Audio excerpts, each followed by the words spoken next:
today I got my PlayStation 5. Almost said 4.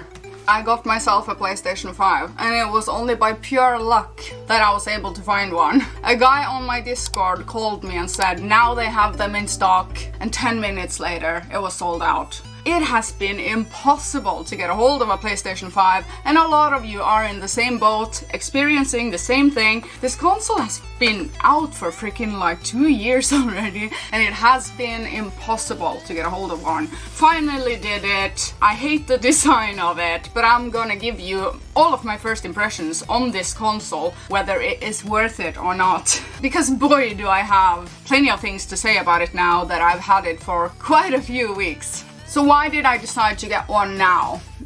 Basically, I've been looking out for one since it was released, but I wasn't a fan of the design. But now it happened to be available for 10 minutes and I got lucky, so I bought one. And it came bundled together with Horizon Forbidden West and another controller. Almost said controller, but I sold both of those white controllers because I am a pinky controller gamer, whatever. I like the color of that one. So what games am I planning to play on this thing? One of the first games that I am planning on playing on it is obviously this one, Horizon Forbidden West. I'm 13 hours into the game, more on that later in the video.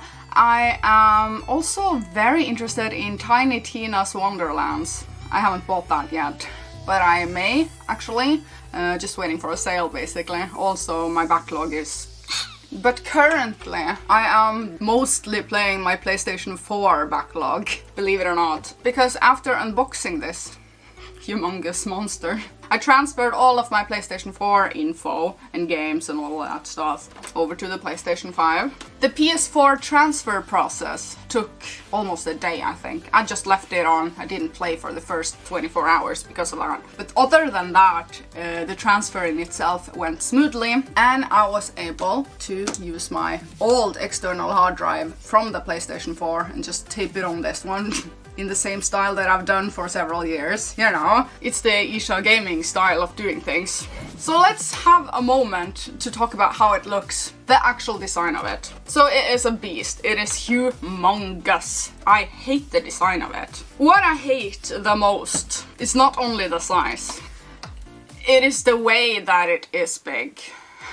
If this was smaller, maybe I wouldn't be so annoyed, but the thing is, it wobbles if I put it down.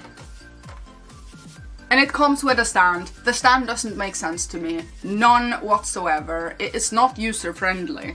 Let me have that said. Not user-friendly at all. I don't necessarily want to have it standing as a tower next to... It's just too big. Not only that, but it's heavy and it's... The design doesn't make sense to me. The PlayStation 4's design, that was simple, black, and it was stackable, you know, with straight surfaces all across the entire thing. Could stack it perfectly any way that you want to have it. This, on the other hand, I also hate white. I have ordered black faceplates, gonna install that also. And if I have it lying on the side this way, which someone on Discord pointed out that that is the wrong way to have it, I have to insert my discs upside down. So it's actually the other way around, which makes even less sense because of this curve. Whenever time comes that we are getting a PlayStation 5 Slim, Small, Pro, just better looking in general, I'm gonna sell this thing and do that instead. So that is what I think about the design, basically. Now the controller, I kinda like it. I don't hate it.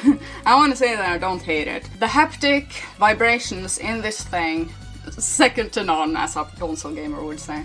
Very good, feels good, but from my experience I find this to have sorta a short battery life. So I've turned vibrations and all the things off. Feel like it charges out too quickly. Now what I don't like about the controller is that I feel like it is too big for me. Too big for my hands, and I don't like the location of the analog stick, this particular analog stick. I much more prefer when the analog stick that you're using the most is up here, like Xbox is doing it. Especially when I'm playing ARPG games, where you're actually using your analog stick all around in the full range of it. So, not a very big fan of the controller, but I don't hate the controller, it is just fine. It's a controller. It's not such a controller, it's just a controller. So I like it. kind of.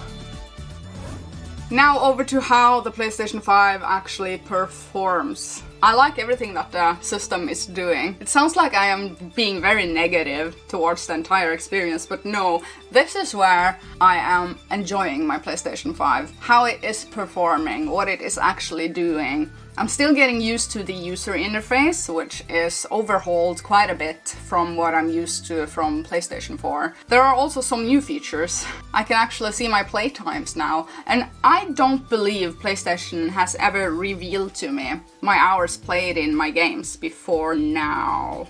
Unless the game has an in-game counter, but now I can actually see PlayStation's recordings of my playtime. And I can also stalk my friends' playtimes, which is very cool. I didn't know that I had more than 300 hours in Fallout 4, for example. And I could see my 120 hours in Assassin's Creed Origins. The first game that I installed on this, running very nicely on the PlayStation 5, I have to say. All the digital games that I'm owning already on my PlayStation 4, I can play on this. It's a seamless transition from the PS4 to the PS5 with a transfer, all of my games work, all of that seamless, very good. I am no longer using my PS4, that is packed away somewhere now, not going back, let's just say that. And the loading times of my games are improved. It's much faster, I am enjoying what it does.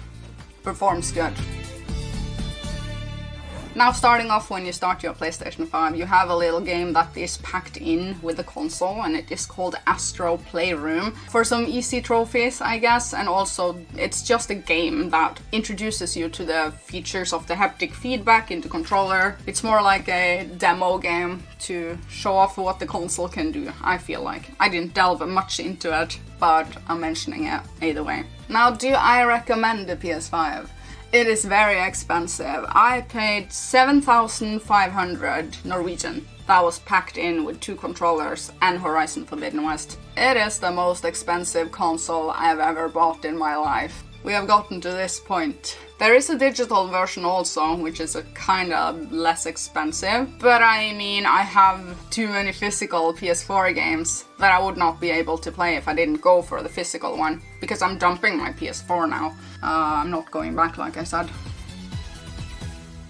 Now when it comes to the console war, I have no opinion on it. I am feeling maybe Xbox is leading in the console war, even though I wanna like PlayStation. I have for more years been a PlayStation person than an Xbox person. But on the other hand, I like all companies. I find something good and something bad within all the 3 major companies, Nintendo, PlayStation and Xbox. If I'm gonna take a stand in the console war, you know, my heart lies with Nintendo. But it also lies with PlayStation and Xbox, whatever. But I have to say that I'm hating that the market is spread like this, because sometimes I don't know which console I'm gonna buy a specific game for. I know I wanna play Sniper Elite on the Switch because of the gyro controls. Also, bed gaming is really good with the Switch because handheld. Now on the PlayStation side, I enjoy PlayStation's way of trophies. Find them very addicting. And on the other hand, also, I feel like Xbox is the king when it comes to the feature that is Game Pass. So there are good things within all of them. That's what I have to say about the so-called console war. So now I'm going to give you my first impressions on Horizon Forbidden West. 13 hours in and I'm not enjoying it very much.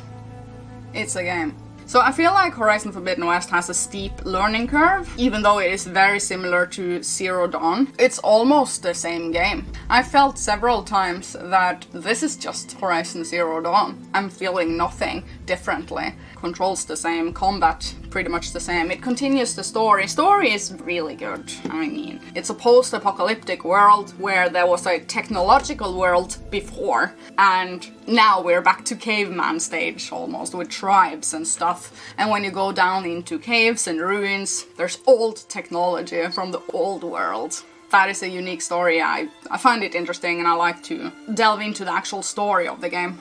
Now, I feel like it had a rather long tutorial level, confusing with the level designs and the world. I hate when games are designed in this way that you cannot see necessarily where you can go and where there is an invisible wall. And I am a person that likes to look around in every single nook and cranny within a game, and I feel like you cannot do that in this game, not in the starting areas anyway. But that is the starting areas, you have to just get past that to open up the entire world. The game has absolutely great animations and voice acting. Very much enjoying Aloy and her facial animations. I find her very likable, very relatable. That is something I want to praise a lot in this game. The facial animations in general. However, climbing stuff feels terrible in this game. I'm falling down, I am not really understanding the climbing. And there's a lot of climbing puzzles in this game. It's a climbing puzzle game in a lot of ways. And I find it terribly frustrating. It's hard and it's confusing. And when the world opened up and I finally ended the tutorial sequence of the game, which took several hours, I think, of feeling.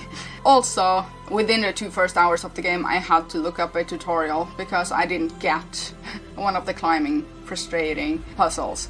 But I'm not giving up on the game. I'm not sitting here telling you that it is a bad game. It's just that it had a rough start for me.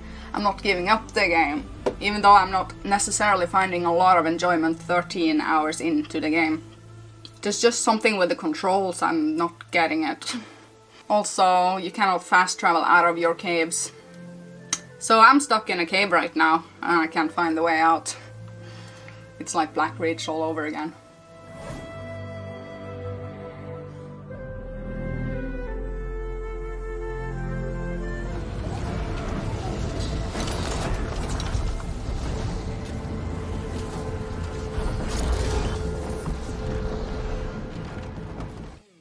Now another game I want to give first impressions on, which I'm also enjoying more, which is also a game that I have played before. I don't know if that has anything to do with my enjoyment level of the game, but anyways, I got this game as a review code from the publisher, thank you. And I'm talking about Neptunia Reverse, which is a remake of the remake of Hyperdimension Neptunia, the first game. So technically, guys, this is confusing. This is a remake of Hyperdimension Neptunia Rebirth 1, which is the remake of the first one. So technically, in all ways, this is the first Neptunia game story-wise. Perfect entryway into the Neptunia series. It is where the entire story starts, so now you know. I very much enjoyed this game when I played it originally on the PC back in 2014. Also, I have it on my PS Vita. Talked about that several times. I talk about that series too much actually, but this is a new game, so it's relevant.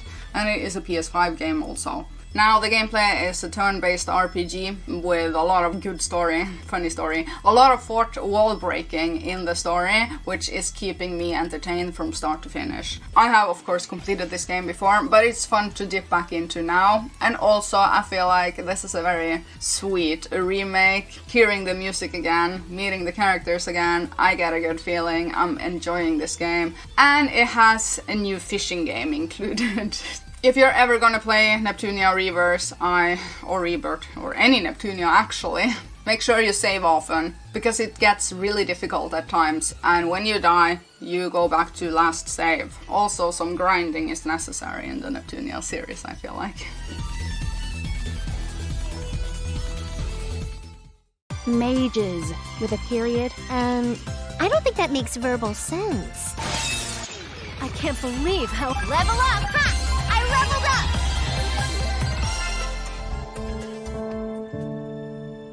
Now, another game that I've been playing on my PS5 just to check and just to see. I had to get Genshin Impact, which is a free game, and it is running so much better this time around. Remember I said Genshin Impact was not good on the PS4. It was lagging, it was bad. Plays excellent on the PC though. This one on the PS5 runs very good. Now I'm dipping back into Genshin Impact also. Such a fun and beautiful game. I have made several videos on it. It was actually my game of the year in 2020, I think. Free game, play it. I mean, what? If you have the PS5. It's also free on PS4, but I don't recommend the PS4 version of that game. It is still a good game. I am playing with a lot of new characters this time around, because the console versions of Genshin Impact is a separate save file from my PC save file. So it's starting over again, basically.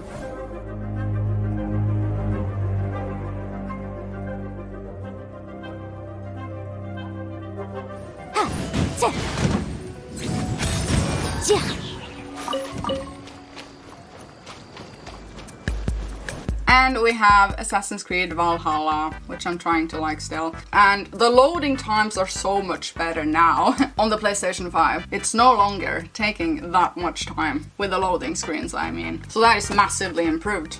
I am so envious when people are saying to me that they have 100 hours into Valhalla and having the best time. I wanna also, is what I'm thinking. I get really envious when people are having fun in a game that I seem to not have.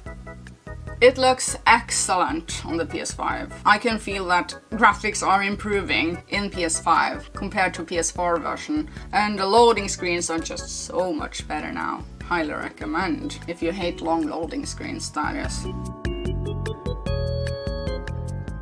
Now, the final verdict of my PlayStation 5 is that I am no longer using my PS4. I'm not going back. You know what? Actually, I googled fan designs of a PS5 and this came up. I have to show you guys. Why couldn't they go with this design? That is so beautiful though. Just black, clean, stackable, slim, lying actually down in a proper way. I would love to see a PS5 like that. So that's all my thoughts on the PS5. I hope you enjoyed this video. Leave a comment down below with what you think of your PS5, if you have ever gotten a hold of one, that is. Which I barely did. Now listen to Disky Disc, my podcast, and join the Discord. And if you want to add me on PlayStation or the Switch, go to patreon.com/Isha.